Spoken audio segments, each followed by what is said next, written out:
So Dale, I mean, when I saw what you do, I got really excited because I only read about it so far. And Dale and I are going to talk about psychic surgery today and forms a form of healing that maybe not many people know. So maybe you might want to introduce, what does that mean, psychic surgery? Is that woo-woo? Is that esoteric? Is that, is that real?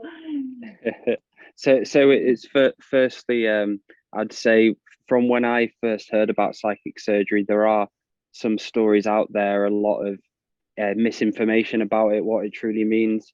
From my journey of doing it, psychic surgery is basically holding space for someone and being able to scan their energy field and look into them, their energy, their aura, their spirit, and take bits out which need to be taken out, or say add in bits of light which need to be added. So each psychic surgery is so different. There's not just one cookie cut away to do psychic surgery sessions. So it's something I expanded from my own Reiki journey, that I was able to read auras and I was able to perceive colors. So say if you get, usually a being would come and they've got kind of like a blue auric field, that's usually the case. Some beings have different color auras. So I'd be able to scan the auric field through my third eye. And it was a case of me learning more about the body, learning more about the spirit, and how the spirit connects to the dream world as well, and how important our dreams are connected to our body, and how important regularly purging of the body's toxicity, purging of the body's crap. So psychic surgery for me was just, I was able to do the Reiki, but then I was able to see much more through the client. I was able to look through all the auric field, any cords which are attached to people of unforgiveness. That's usually a case which I can pick up with people if they've got unresolved karma with people from their childhood or their past, present, and future. So psychic surgery is just a case of me being able to bring in light generation to the client. Say if I have someone who's got a lot of darkness, got a lot of shadow light around them, I'd be able to produce more light generation and help them remove dense energy from the field and give them more comfortable energy to work with. Yeah, and what is being misunderstood about it? So because you went straight away, there's a lot of stories out there. So what would you try to clear up about it? Let's talk about it right now. So there was a story when I first heard about it. There was some, with everything positive, I do believe there's a lot of sometimes negative things behind it to try and gaslight it a little bit. And there was a story I heard about a man who was something like scamming people and pretending to take stuff out the body, like they'd have a tumor and it'd take them out. And for me, I don't believe that story. It's not I don't follow stories. And if it did happen, it did happen. But my own experience of it is much different. And I believe everyone has a potential to be a psychic surgeon. And we have learning the Reiki skills that you're learning, say the Shokurai, the Daikumo, where you're putting in Reiki symbols to people.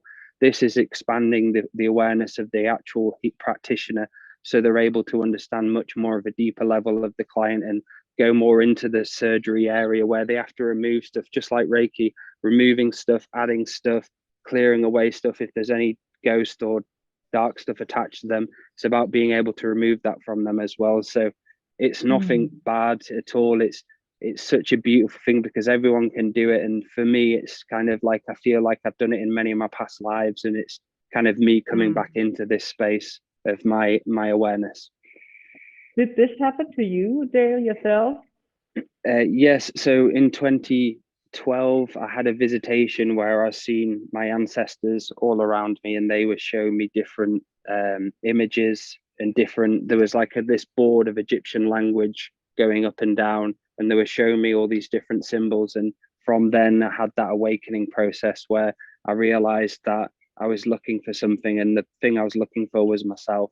I was trying to figure out who I was. I was so lost. I was lost in addiction, darkness, all sorts of different things. And I had my first angelic Reiki session, and from there I got into the energy, and that was it for me. I was like, right, this is where I want to be, because it felt normal, it felt real, it felt truthful. And from there I've expanded, and I've come a long way on my journey. And each day I am doing more inner work on myself, and that's important.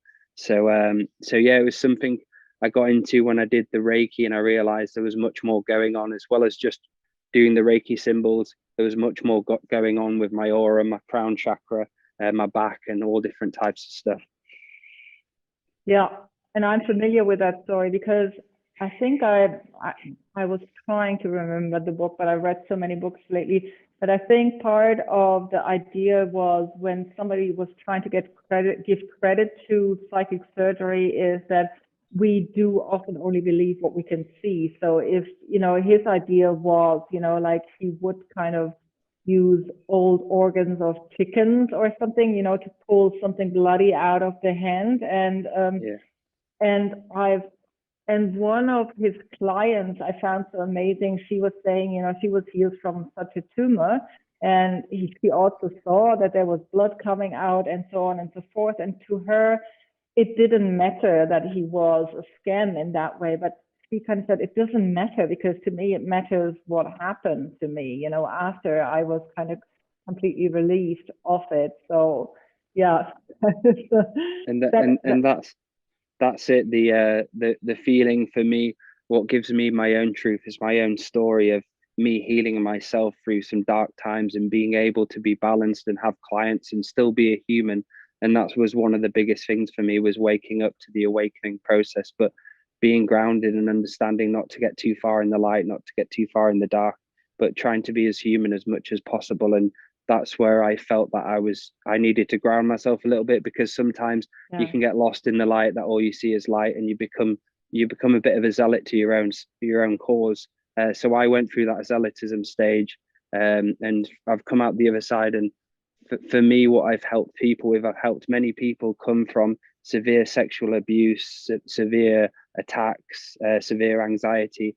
And I've seen with my own eyes through the 8 to 10 years of experience of holding space for people, is helping them. It's not me doing the work. Well, I am doing work on them, but it's usually the case that they're finding their own light and finding their own sovereignty again. And I'm just there to help them realize, you can do this, you can heal, and you can have a life where you can enjoy it and you can be happy and not let paranoia take hold of you anymore, which I've experienced, a lot of people have. So for me, it gives me inspiration, because when I look at the stories I've gone through, I've helped many people, myself included, being here today. And I'm happy with my life. I've got kids.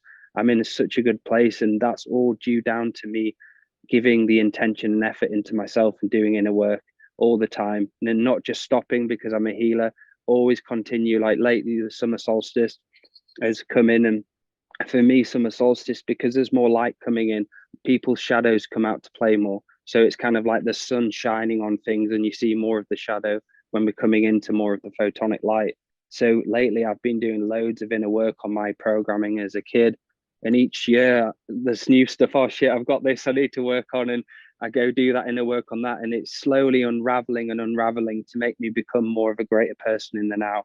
So yeah, you touched upon this. And I mean, I've worked in the healing world so long, and I know all these kind of things, and they become like a concoction. Everybody says the same, they do it with a different method. So to me, it's always more intriguing to go into details, because what do you do to stay connected to the energetic field, right? I mean, a lot of people don't even understand that. They think like Reiki is just somebody, until they feel it, because the hands are hot, so if you're a sensitive person, you might feel that. But what is it that kind of keeps you trusting in that the world is a much bigger playground than some of us might believe at first? So for me, it was about understanding that we are controlled in our reality, and we have restrictions on us. If we have to make money, if we have to work, we have to do this, do that. There's so much restrictions on us. And for me, the healing path has helped me regain myself and understanding that I'm not giving my power away to a government anymore. I appreciate there are some good things, bad things. I don't want to talk about that, because I don't go into conspiracy, because all that creates is more polarity, more untrust. And I understand the many layers that are out there, and there are some nasty things. But for me, it's all about the self, doing the self work, and going to all parts of yourself where you've lost trust with the world, you've lost trust with the universe. And say, for instance, let's have an example of a child who's been abused. So when you go through younger and you've been abused, as a child, you were always connected to the Great Spirit. You've always got that source connection with you. But when the abuse happens, that's when it can be kicked out of you, and you lose trust and lose faith in what's real. So for me, it was always about helping and unraveling back to source connection, and how can I get back to be source connected? And that was through working on my traumas, working on through forgiveness, forgiving everyone, forgiving the government, forgiving absolutely everyone in my life, so I can be free again. And it's just been a case of me integrating that and being grounded as possible. And that's one of the biggest things, is a lot of people out there with overthinking, doing so many things. It's so important to be grounded in your body, to experience being here instead of out there all the time.